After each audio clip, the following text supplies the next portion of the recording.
Hello everyone and welcome to the 2016 version of Dr. Nacho's Bracketology special.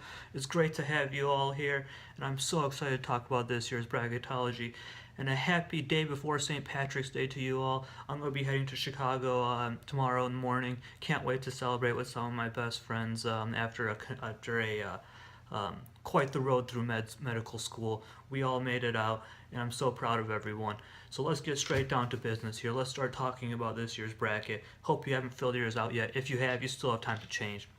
So let's talk about the games last night. Two not so good games actually.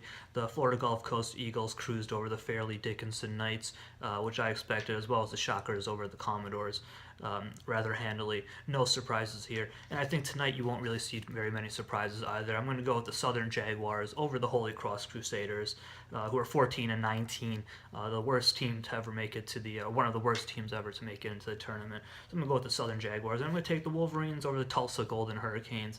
Tulsa's quite the odd pick here, I think, that the committee made for them in this tournament. I don't know why they're here. So I'm going to go with the Michigan Wolverines and expect the Wolverines and the Shockers to make some noise in the tournament as well. But I'll get down to that in just a little bit. So what I'm going to do this year is I'm going to start with the regions. I'm going to go by region. We're going to start in the South, then head into the West, the East, and then the Midwest regions, and then I'll go into my final four picks. So let's get rolling. In the South, round of 64, you have the number 1 Kansas Jayhawks versus the number 16 Austin PA Governors. We keep moving here, folks. The Jayhawks are going to roll easily. Next, we have number 8 Colorado and number 9 UConn. UConn just mesmerizes me every year around this time of year. Amazing conference tournament play. Kevin Ollie is actually only the second coach to be completely undefeated in the NCAA tournament. They won in 2014, didn't make it last year. So I think I'm going to take UConn here rather easily. Next, we have number 5 Maryland versus the number 12 South Dakota Jackrabbits. Now this is going to be an epic game. Tortoise versus hare, like the old story goes. Well, slow and steady is going to win the race here. I'm going to take the Terps rather easily. Next, we have number 4 Cal versus number 13 Hawaii. And I think the Rainbow Warriors are just going to be a little too tired from their flight, a little too jet lagged. I'm going to take the Bears here. Next, we have number 6 Arizona versus number 11 Wichita State, who already won. And this Shockers team is just very impressive. And especially if you look at now that they're healthy. Yesterday they played a great game, especially in the second half. And this is just going to be an unfortunate matchup for Arizona that they had to pick Wichita State here. I'm going to take my first major upset here, the number 11 Wichita State Shockers over the number 6 Arizona Wildcats. Next, we have number 3 Miami versus number 14 Buffalo. Now the Hurricanes have a great backcourt, I think, that's just gonna speed right past the Bulls of Buffalo. I'm gonna go with the Canes here. Next, we have number 7 Iowa versus number 10 Temple, and how Temple is in the tourney is just beyond me. And in the words of Joe Lenardi, inconceivable. Hawkeyes. Next, we have number 2 Villanova versus number 15 UNC Asheville Bulldogs. Now, I don't think there's any shot here for the Bulldogs. The Nova Wildcats and Jay Wright take his team there. Now, the round of 32 in the South region, and it's number 1 Kansas versus number 9 UConn. Unfortunately, UConn, there's no Cinderella run this year. I'm going to go with the Jayhawks rather easily. Next, we have number 5 Maryland versus number 4 Cal. This will be a very evenly matched game. I mean, Maryland hasn't made the Sweet 16 in almost 15 years, and I don't think they're going to this year. Cal's defense is just a little too good. Take the Bears. Next, we have number 3 Miami versus number 11 Wichita State, and the only question is here is how much shocking can the Shockers continue to do? And they're just going to keep it up again. I'm going to take the Wichita State Shockers in a massive upset. Onto the Sweet 16 they go. Next, we have number 2 Villanova versus number 7 Iowa. And it's going to be a good matchup here, offense, defense. Iowa knows how to score, but Villanova's defense has just been amazing. I'm going to take the Villanova Wildcats. Next, the Sweet 16 and Elite 8 matchups in the South region, Number 1 Kansas versus number 4 Cal. And I don't know how, but I think Perry Ellis will be able to use his 10 years of college basketball experience. And the home-ish crowd in Louisville is going to really help the Jayhawks win this one. Next, we have number 2 Villanova and number 11 Wichita State. This could be a fun pick for me to make. I was debating if I should take the Shockers, but unfortunately not. Jay Wright has his team playing very well right now. I'm going to take the Wildcats. And then in the Elite 8, who's going to cut down the nets at the KFC Yum Center in Louisville, Kentucky?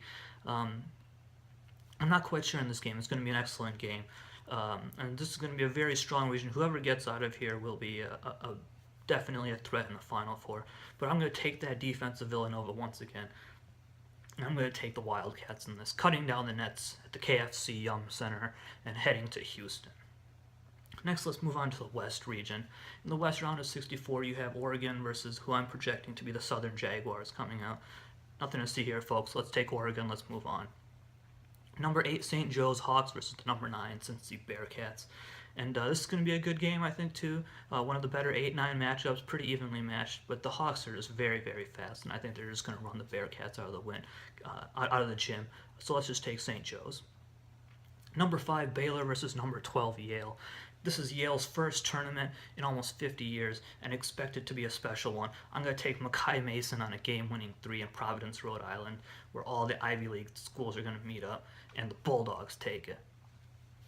Next, we have number 4, Duke versus number 13, UNC Wilmington Seahawks. And here's what I project in this game. Grayson Allen's going to trip someone in the first half.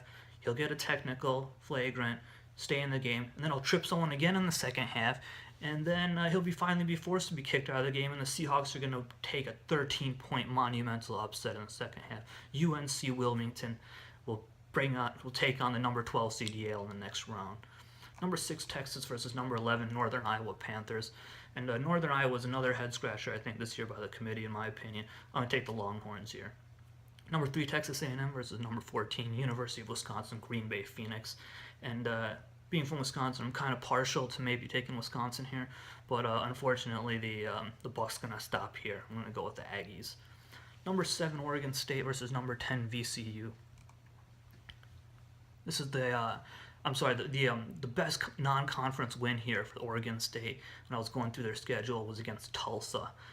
And on top of that, the Pac-12 just sucks this year. I don't know how they're getting so much press. Take the Rams in this, the number 10 seed.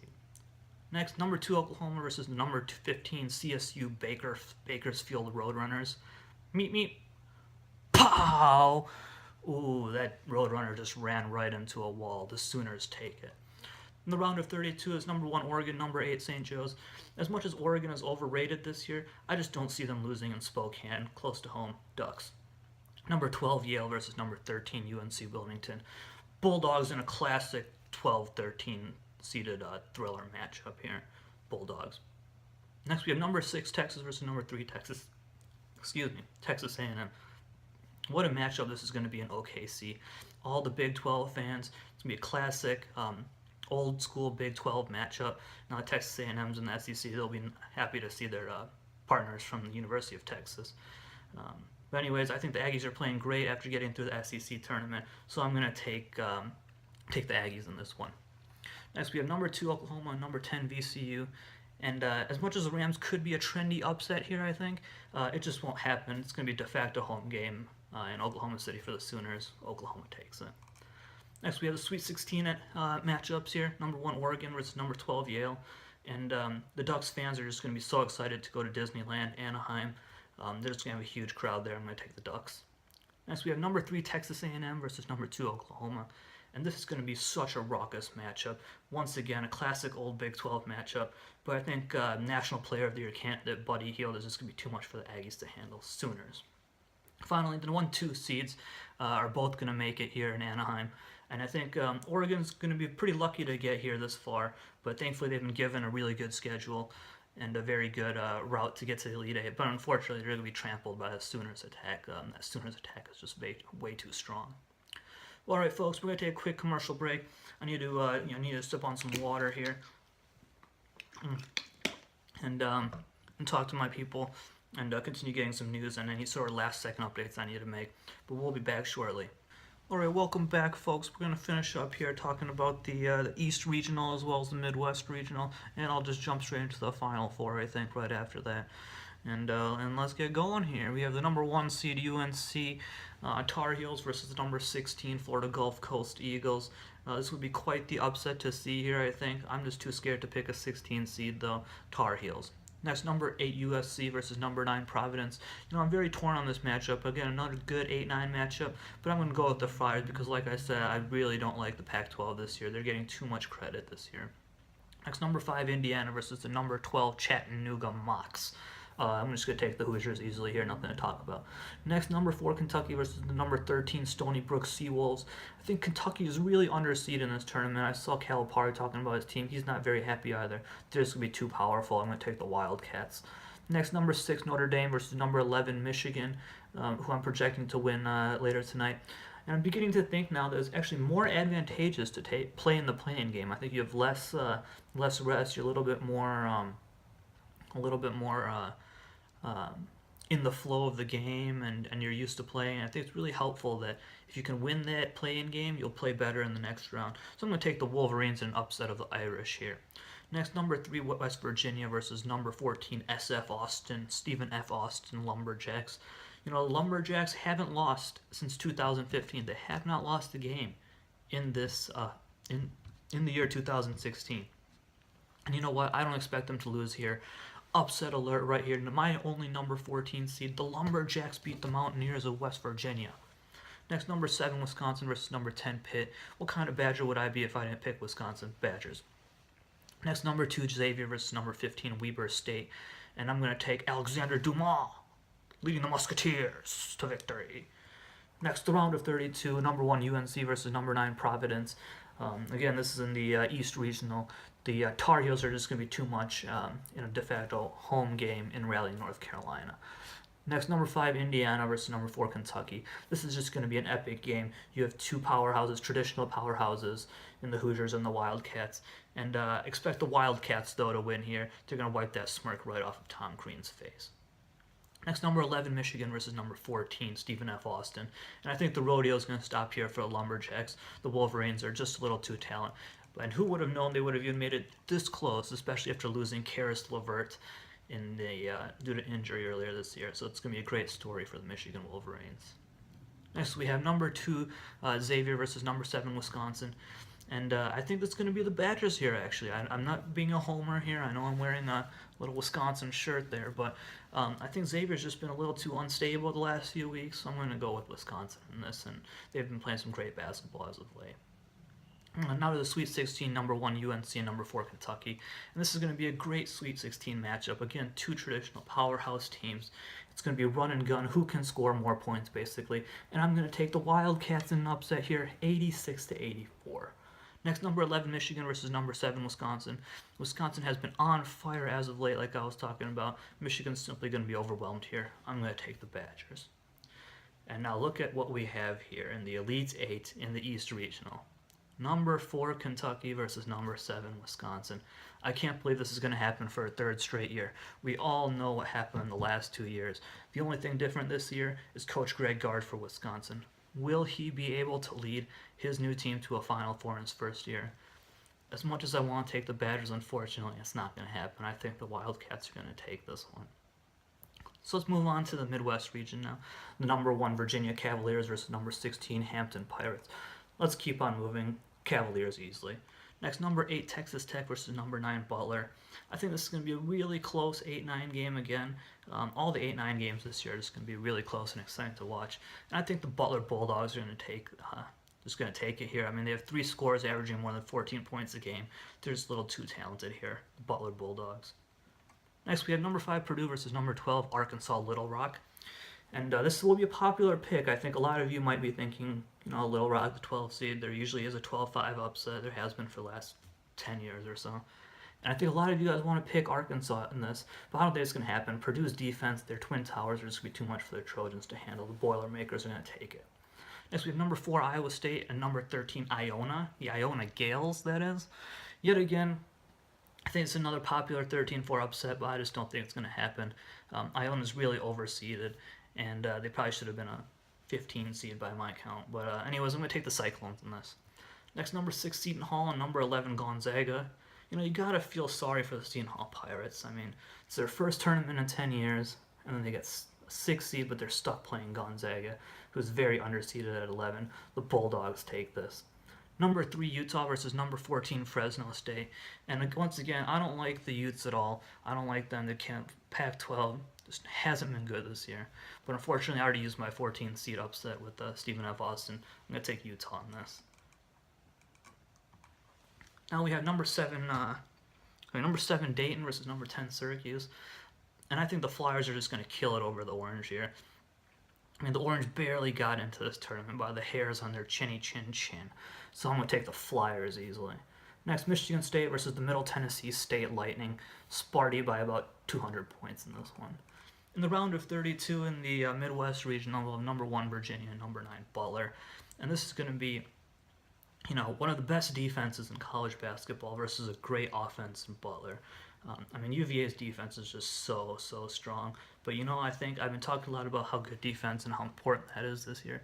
Finally, defense is going to fail. I'm going to take the Butler Bulldogs as my big upset here in the round of 32, going to the Sweet 16, knocking out the Cavaliers.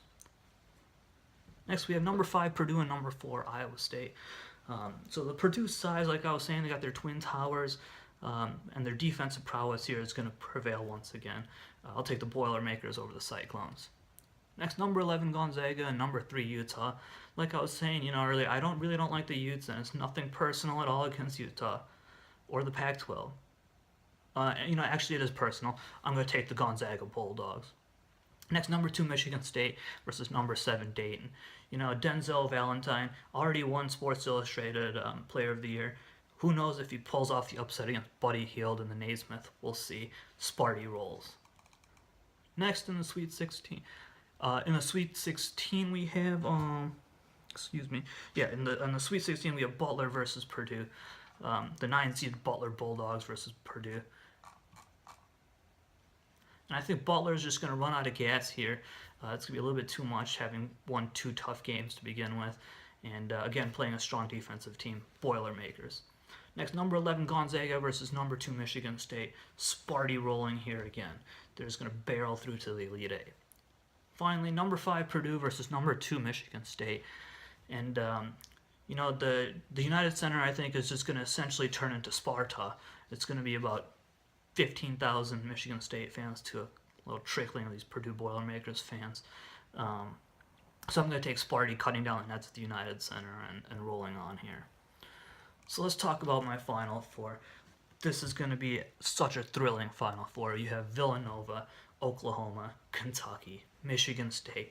I mean, 4 great teams, traditional powerhouses. I know we've had a very crazy college basketball season this year, but this season won't be a surprise when it comes to the Final Four teams.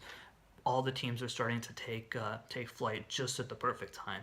So let's talk about these Final Four matchups. We have number 2 Villanova versus number 2 Oklahoma. And Oklahoma right now is going to be very, very happy that they're playing Kansas. We all know how their matchups versus Kansas have gone this year, losing twice to Kansas. So they'll be very happy. And Buddy Hield is just going to go off on fire. The Sooners are going to have a huge shooting day. And when they're playing at Reliant Stadium or NRG Stadium, now, in Houston, they'll have a strong contingent of fans. So I'm going to take the Sooners into the final. Next, number 4 Kentucky versus number 2 Michigan State. You couldn't have asked for a better Final Four matchup. You have 2, again, traditional powerhouses. I'm pretty sure the committee's just made up their mind here that they want some classic matchups here. And so it's going to be Calipari versus Izzo, 2 of the best coaches in all of college basketball. Green versus blue. But I'm going with Sparty in this, taking it to the final. And now finally, number 2 Oklahoma versus number 2 Michigan State for the national championship in college basketball. This is going to be a true joy for any basketball fan. College NBA, you have 2 of the best players in college basketball, Buddy Hield, Denzel Valentine. What a showdown this is going to be. Who's going to take it? This is going to be very close, but I'm going to take Denzel Valentine on a last second shot to beat the Sooners. Let's take it. Let's go Michigan State. I got the Spartans in the Big Ten winning their first national championship in who knows how long. Well, anyways, folks, thanks for joining me this year for my Bracketology special. I hope you enjoyed it, and I hope everyone has a great time watching this tournament. I think this first weekend is going to be one for the ages, like it always is, but this one is going to be especially enjoyable. There's going to be so many great things going on, so many great games. I expect buzzer beaters. If anyone saw the conference championship weekend and how crazy that was, it's going to be 3 or 4 times even better in the actual tournament. Well, once again, thank you very much for joining me. It's been a pleasure, and I will join you again next year. Thank you, guys.